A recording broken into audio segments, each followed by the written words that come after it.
Till today, you people gain 100 marks. This is how I can describe. మా party విధానం చాలా స్పష్టంగా ఉంది, చాలా సూటిగా ఉంది. మా పార్టీ ఎట్టి పరిస్థితుల్లో ఈ కూటమి ప్రభుత్వ పరిపాలనని సమర్థించడం లేదు. కూటమి ప్రభుత్వం ప్రజలను దగా చేసింది. దగాకోరు ప్రభుత్వం, పుండాకోరు ప్రభుత్వం. ఈ ప్రభుత్వం పరిపాలించడానికి ఒక్క క్షణం కూడా అర్హత లేదు. ఈ రాష్ట్ర ప్రజలకి మోసం చేసి, రాష్ట్ర ప్రజలకి చీటింగ్ చేసి, చీటర్స్ అనిపించుకున్న పవన్ కళ్యాణ్, నారా లోకేష్ అండ్ చంద్రబాబు నాయుడు ఒక్క క్షణం కూడా మీకు పరిపాలించే అర్హత లేదు అనేది జేబీఎంరావు పార్టీ చాలా స్పష్టంగా విమర్శ చేస్తుంది. ఖచ్చితంగా రాబోయే కాలంలో రోడ్డు మీదకి వస్తాం. మేము ప్రతిపక్షాలన్నింటిని కూడా కలుపుకొని, నేను మళ్ళీ చెప్తున్నా, ప్రతి సందర్భంలో కూడా గత ప్రభుత్వాన్ని ఎందుకు కలుపుకోవాల్సిన పరిస్థితి ఉంది అంటే, ప్రధాన ప్రతిపక్షంగా ఒక 40% ఓటు బ్యాంక్ ఉన్నటువంటి జగన్మోహన్ రెడ్డి అనేటువంటి వ్యక్తి గత ప్రభుత్వంలో 40% ఓటు బ్యాంకు తెచ్చుకొని పేద ప్రజల పట్ల కొద్ది కన్సర్న్ ఉంది, ప్రజలు ఆ పార్టీని విశ్వసిస్తున్నారనేటువంటి ఒక ఆలోచన ఉంది. సో ఈ 40% ఓటింగ్తో మాత్రమే రాష్ట్ర ప్రజలని, ఈ ప్రభుత్వాన్ని దించగలమని ఒక స్పష్టమైనటువంటి ఆలోచన ఉన్నది. కాబట్టే ఖచ్చితంగా ప్రతిపక్షాలన్నింటిని కూడా కలుపుకోవాల్సిన బాధ్యత ఉన్నది. నేను మళ్ళీ చెప్తున్నా, గుర్తుపెట్టుకోండి, నారా లోకేష్ రెడ్ బుక్ సృష్టికర్త. 2029 వరకు మీకున్నటువంటి కోరికలన్నీ తీర్చేసుకోండి. 2029 వరకు మీకున్న కోరికలన్నీ తీర్చేసుకోండి. ఎక్కడికైనా వెళ్ళాలా వెళ్ళండి, ఏదైనా తినాలా తినండి, ఏమైనా చేయాలా చేయండి, ఎంజాయ్ చేయాలా ఎంజాయ్ చేయండి, పిల్లలతో గడపాలా పిల్లలతో గడపండి, ఫ్యామిలీతో గడపాలా ఫ్యామిలీతో గడపండి. 2029 తరువాత నుంచి హెచ్చరిస్తున్నాను మిమ్మల్ని. రాజ్యాంగం, రెడ్ బుక్ రాజ్యాంగం సృష్టించిన మిమ్మల్ని చీకటి రోజులు, కొన్ని సంవత్సరాల పాటు ఈరోజు ఎంతమందిని అయితే మీరు జైల్లో వేస్తున్నారో, ఎంతమంది ప్రజాస్వామ్య హక్కులను కాలరాసి మీరు జైల్లో వేస్తున్నారో, జగన్మోహన్ రెడ్డి అనేటువంటి వ్యక్తి చేస్తున్నటువంటి ప్రకటనలు మీరు చూస్తూనే ఉన్నారు. జగన్మోహన్ రెడ్డి గనక 2029లో గనక మాలాంటి వాళ్ళ ఆలోచనలను కలుపుకొని అధికారంలోకి వచ్చాడా, గుర్తుపెట్టుకో, 2029 తరువాత మీ జీవితంలో మొత్తం చీకటి రోజులే. నాకు తెలిసి నేను ఒక అడ్వైస్ చేస్తున్నా మీకు, 2029 వరకు మీరు ఏం చేయాలో చేసేసుకోండి. పవన్ కళ్యాణ్ గారు మీరు ఏం చేయాలో చేసేసుకోండి. చంద్రబాబు నాయుడు గారు 2029 వరకు మీరు ఏం చేయాలో చేసేసుకోండి. 2029 తరువాత అక్కడ ఈవీఎం మిషన్లో గనక జగన్మోహన్ రెడ్డికి లేకపోతే జడా శ్రావణ్ కుమార్కి మాలాంటి వాళ్ళకి గనక కౌంటింగ్ మిషన్స్లో గనక మ్యాండేట్ గనక స్టార్ట్ అయింది అంటే, మాలాంటి వాళ్ళకి ఒక్క ఎమ్మెల్యే వచ్చిన చాలు, మేమేమో అధికారం కోలుకొని అధికారం మొత్తం 100 సీట్లకు 100 సీట్లు వస్తాయని చెప్పే వ్యక్తిని కాదు. ఒక్క ఎమ్మెల్యే సీట్ వచ్చినా, జడా శ్రావణ్ కుమార్కి ఒక్క ఎమ్మెల్యే సీట్ వచ్చినా, జడా శ్రావణ్ కుమార్ అనే వ్యక్తి అయినా అసెంబ్లీలోకి వెళ్ళగలిగితే, రేపొద్దున ప్రధాన ప్రతిపక్షంలో ఉన్నటువంటి మీరు చేస్తున్నటువంటి దుర్మార్గకరమైన పరిపాలన వల్ల ఖచ్చితంగా ప్రజలు మళ్ళా ప్రతిపక్షానికి అధికారం ఇచ్చే అవకాశం స్పష్టంగా కనపడుతుంది. అలాంటి అధికారం వచ్చే భాగస్వామ్యం మేము కూడా కాబోతాం. అలాంటి భాగస్వామ్యంలో కనుక జగన్కి మ్యాండేట్ కనుక అక్కడ స్టార్ట్ అయింది అంటే, నా మాట విని హెలికాప్టర్లు కొనుక్కొని రెడీగా పెట్టుకోండి.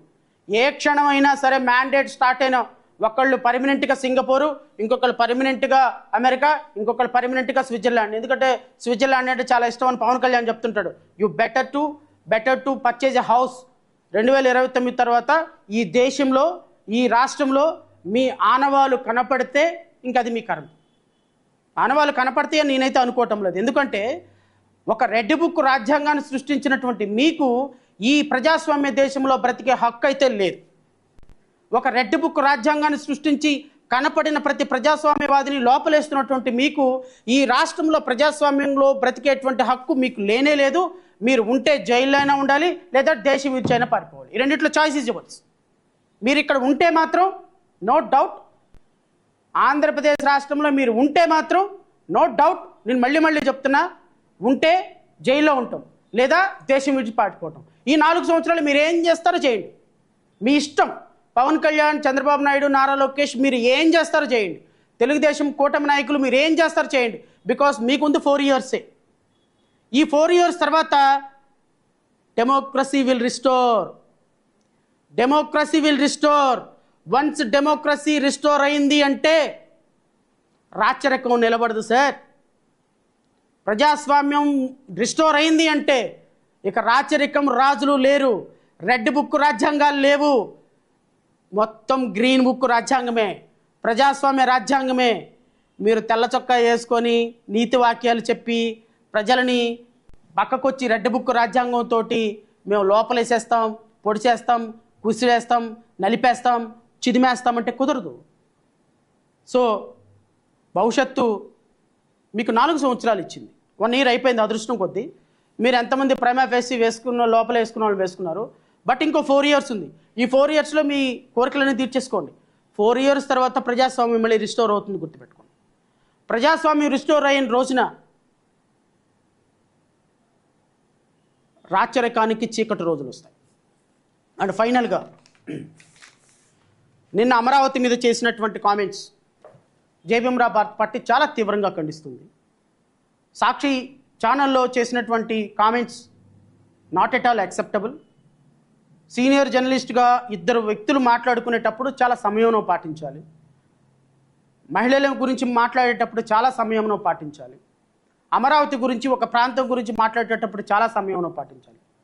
సరే, ఓకే, ఎవరి పార్టీని ఎలా నడుపుకోవాలనేది నాకు సంబంధం లేకపోయినా వైఎస్ఆర్ కాంగ్రెస్ పార్టీకి, జగన్మోహన్ రెడ్డికి నాదొక ఉచిత సలహా. అమరావతిని డిజోన్ చేసుకొని 3 రాజధానులని చెప్పి 151 సీట్ల నుంచి 11 సీట్లకు పడిపోయారు.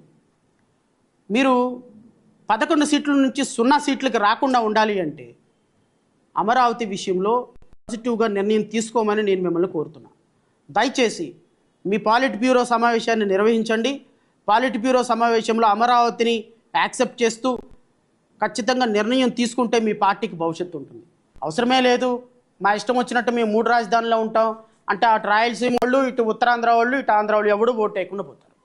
ఈ రాష్ట్రంలో ప్రజలు మిమ్మల్ని మద్దతు ఇస్తున్నారు, ప్రజలు మీరు ఇచ్చిన సంక్షేమ పథకాలకు మద్దతు ఇస్తున్నారు. సరే, మీ పరిపాలన అట్లా ఉందనే దాని మీద చాలా డిఫరెంట్ ఒపీనియన్స్ ఉన్నప్పటికీ కూడా ప్రజల పట్ల సంక్షేమం ఇచ్చే విషయం పట్ల మీకున్న కన్సర్న్ ఖచ్చితంగా ప్రజల్లో మిమ్మల్ని నిలబెడతారు. దయచేసి దయచేసి దయచేసి నిలబెట్టాల్సినటువంటి ఇలాంటి పరిస్థితుల్లో మీరు అమరావతి లాంటి అంశాన్ని డిజైన్ చేసుకొని మీ పార్టీనికి పునాదులు లేకుండా చేసుకోవద్దు అనేది నాతో ఒక సలహా. నేను జేబీఎం భారత్ పార్టీ నుంచి కోరుతున్నా, జగన్మోహన్ రెడ్డి గారిని వ్యక్తిగతంగా కోరుతున్నా, దయచేసి మీరు అమరావతి విషయంలో పునరాలోచన చేయండి. అమరావతిని క్యాపిటల్గా యాక్సెప్ట్ చేయండి. మీ పార్టీ అమరావతిని డెవలప్మెంట్కి కట్టుబడి ఉంది అని మీరు ప్రకటన చేయండి. మీరు వైఎస్ఆర్ కాంగ్రెస్ పార్టీ అమరావతికి నిర్ణయం తీసుకుంటే రాష్ట్రంలో 3 ప్రాంతాలు మీ వెనక ఉండటానికి సిద్ధంగా ఉన్నాయి అనేది ప్రజల అభిప్రాయం. సో మా వెనుక ఎంతమంది ప్రజలు ఉన్నా, మీ వెనుక ఎంతమంది ప్రజలు ఉన్నా, అల్టిమేట్గా ప్రజాస్వామ్యం మాత్రం కాపాడబడాలి. అమరావతి రైతుల పట్ల మీ ఛానల్లో చేసినటువంటి వ్యాఖ్యలని చాలా తీవ్రంగా ఖండిస్తున్నాం. జేబీఎం భారత్ పార్టీ చాలా తీవ్రంగా ఖండిస్తుంది. సాక్షి యాజమాన్యం ఈ విధంగా ఎలాంటి వ్యక్తులను ప్రోత్సహించడం కూడా కరెక్ట్ కాదు. దయచేసి అలాంటి వ్యక్తుల్ని మీరు మీ డిబేట్లకు పిలవటం, అమరావతి పట్ల విషం కక్కటం మానేస్తే, అమరావతి అనేది ఒక తల్లి లాంటి తల్లిని మనం కాపాడుకుంటే ఆ తల్లి మనకు 4 ముద్దల అన్నం పెడుతుంది. అంతేగాని తల్లిని కాళ్ళదన్నుకొని, జన్మనిచ్చిన తల్లిని, పుట్టిన భూమిని కాళ్ళదన్నుకొని అమరావతి పట్ల మీరు విషం కక్కితే ఆ విషమే మీకు విరుగుడై, ఆ విషమే మీకు మీ అవయవాల్ని, మీ పార్టీని మొత్తాన్ని నాశనం చేస్తుందని మాత్రం గుర్తుపెట్టుకొని అమరావతి పట్ల ఒక మంచి నిర్ణయం తీసుకోమని ఉచిత సలహా ఇస్తూ నాకు ఈ అవకాశం ఇచ్చిన రాష్ట్ర ప్రజలకి హృదయపూర్వక నమస్కారాలు తెలియజేసుకుంటూ జై హింద్.